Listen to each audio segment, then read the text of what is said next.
ആദത്തെയും ഹവ്വയെയും കുറിച്ച് ഇന്ന് നമ്മൾ വായിച്ചു കേൾക്കുകയുണ്ടായി. ഉൽപ്പത്തി പുസ്തകം 3-ാം അധ്യായം. ദൈവം ഇല്ലായ്മയിൽ നിന്ന് പുരുഷന് രൂപം കൊടുത്തു. അവന്റെ വാരിയെടുത്ത് സ്ത്രീക്ക് ജന്മം നൽകി. ഒരു സ്ത്രീയുമായി കഴിയുക എന്നത് ദൈവം ആദ്യമേ നിശ്ചയിച്ച ഒരു കാര്യമല്ലായിരുന്നു.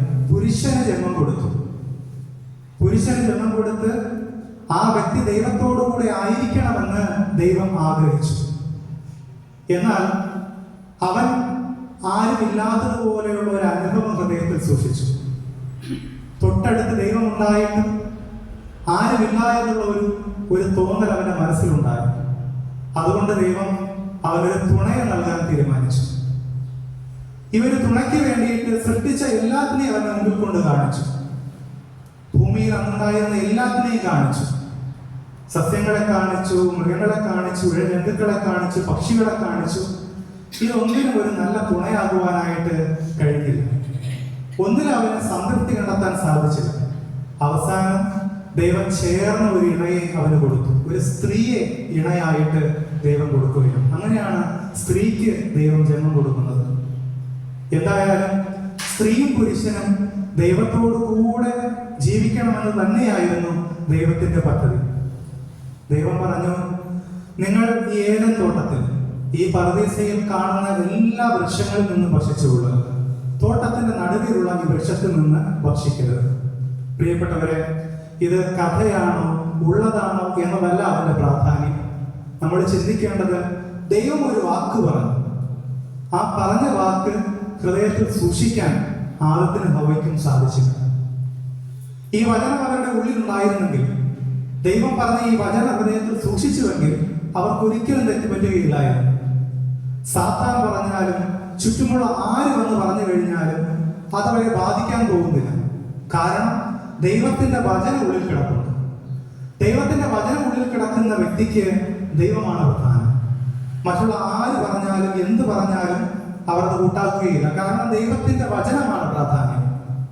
പ്രിയപ്പെട്ടവരെ, ഇന്നത്തെ സമൂഹത്തിന് പറ്റുന്ന തെറ്റ്, ഞാൻ പറഞ്ഞതുപോലെ ഈ വചനം ഹൃദയത്തിൽ സൂക്ഷിക്കാൻ സാധിക്കാത്തത് തന്നെയാണ്. വിശ്വാസമാണ് പ്രധാനം. ദൈവം നമുക്ക് തന്ന വിശ്വാസം, ആ വിശ്വാസം വചനത്തിലൂടെ നമ്മുടെ ഹൃദയങ്ങളിലേക്ക് ആഴ്ന്നിറങ്ങും. പരിശുദ്ധ കന്യകാമറിയം ഈ വചനത്തെ ധ്യാനിക്കുന്തോറും പരിശുദ്ധ അമ്മയുടെ വിശ്വാസം വർദ്ധിച്ചുകൊണ്ടിരുന്നു. അതേ എന്നുള്ള മറുപടി ദൈവത്തിന് കൊടുക്കാൻ സാധിച്ചത് ഈ വിശ്വാസം പരിശുദ്ധ അമ്മയുടെ ഉള്ളിൽ ഉണ്ടായിരുന്നത് കൊണ്ടാണ്. ഇന്ന് പലർക്കും ദൈവവചനം ഉള്ളിലില്ലാത്തത് കൊണ്ട് പറ്റുന്നത് ഈ വിശ്വാസം മങ്ങിപ്പോകുന്നു, ഈ വിശ്വാസം ഇല്ലാതായി പോകുന്നു. ഈ ലോകത്തിലേക്ക് നോക്കിയാൽ ആർക്കും വിശ്വാസത്തിൽ വളരാൻ സാധിക്കുകയില്ല. കാരണം ലോകം ദൈവവചനത്തിന് വിപരീതമായിട്ടാണ് ചിന്തിക്കുന്നത്. ലോകത്തിൽ എന്താണ് നമ്മുടെ കണ്ണുകളെ ആകർഷിക്കുന്നത്, അതാണ് ലോകത്തിന് പ്രധാനം. ആദത്തിനും ഹവ്വയ്ക്കും ആ എല്ലാ വൃക്ഷങ്ങളെക്കാളും ആ ഏദൻ തോട്ടത്തിലുണ്ടായിരുന്ന, മധ്യത്തിലുണ്ടായിരുന്ന ആ വൃക്ഷത്തിലുള്ള ഫലം ആകർഷണമായതുപോലെ ദൈവം നമുക്ക് എല്ലാം തന്നിട്ടും തരാത്തതിലാണ് നമുക്ക് ആകർഷണം. ദൈവം എല്ലാം തന്നിട്ടും നമുക്ക് കൂടുതൽ വേണമെന്നുള്ള ആഗ്രഹം, കിട്ടാത്തത് ലഭിക്കണമെന്നുള്ള ആഗ്രഹം, കൂടുതൽ വേണമെന്നുള്ള ആഗ്രഹം. പ്രിയപ്പെട്ടവരെ, ദൈവത്തെ നെഞ്ചിലേക്ക് ജീവിച്ചു കഴിഞ്ഞാൽ ദൈവം തരുന്നതുകൊണ്ട് സംതൃപ്തി ഇടാനായിട്ട് നമുക്ക് സാധിക്കും. അല്ലെങ്കിൽ വീണ്ടും വീണ്ടും ഈ ഹൃദയം ദാഹിച്ചുകൊണ്ടേയിരിക്കും. അതുകൊണ്ടല്ലേ പണമുള്ള വ്യക്തികൾക്ക് വീണ്ടും സമ്പത്ത് വേണം. നല്ല ജോലിയുള്ള വ്യക്തിക്ക് വീണ്ടും ഉയർച്ചകളിലേക്ക് എത്തണം. ഒരു പോസ്റ്റ് ഉണ്ടെങ്കിൽ അതിൽ നിന്ന് മറ്റൊരു പോസ്റ്റ് ലഭിക്കണമെന്ന ആഗ്രഹം. ഇങ്ങനെയുള്ള ആഗ്രഹങ്ങളൊക്കെ മനസ്സിൽ കടന്നുകൂടുന്നത് ദൈവത്തിന്റെ വചനം ഉള്ളിൽ സൂക്ഷിക്കാൻ കഴിയാത്തത് കൊണ്ടാണ്. ഇന്ന് ലോകത്തിലുള്ള പല ചിന്തകളും മനുഷ്യരെ വല്ലാതെ അലട്ടുന്നുണ്ട്. ഒരുപാട് അവരെ ദൈവത്തിൽ നിന്ന് മാറ്റിക്കൊണ്ടു പോകുന്നുണ്ട്.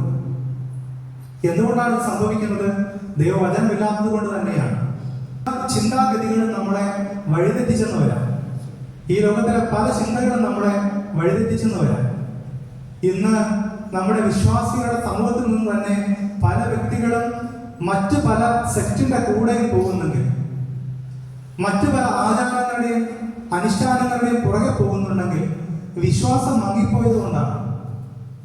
ഒരു വിഭാഗം ആളുകൾ ഒരു കപ്പലുണ്ടാക്കി നോഹ അന്ന് കാത്തിരുന്നത് പോലെ ഇന്നും കാത്തിരിക്കുകയാണ് വെള്ളപ്പൊക്കം ഉണ്ടാകാൻ വേണ്ടിയിട്ട്.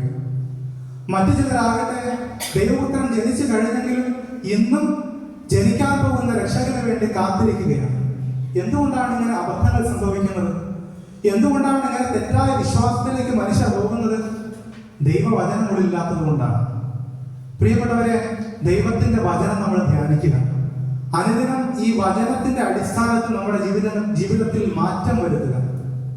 നമുക്ക് വേണ്ടതെല്ലാം ഈ ബൈബിളിലുണ്ട്, ദൈവത്തിന്റെ വചനത്തിലുണ്ട്.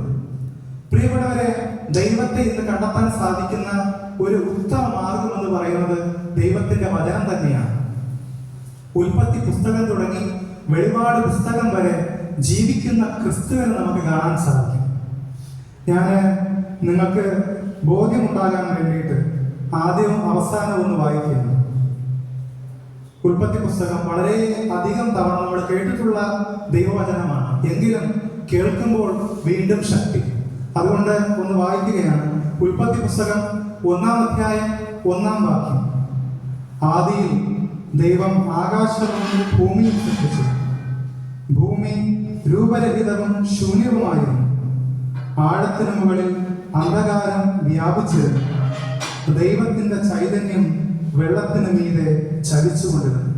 പ്രിയപ്പെട്ടവരെ, പരിശുദ്ധ തൃത്വത്തെ തന്നെ ഈ ആദ്യത്തെ 2 വചനത്തിൽ നമുക്ക് കാണാൻ സാധിക്കും.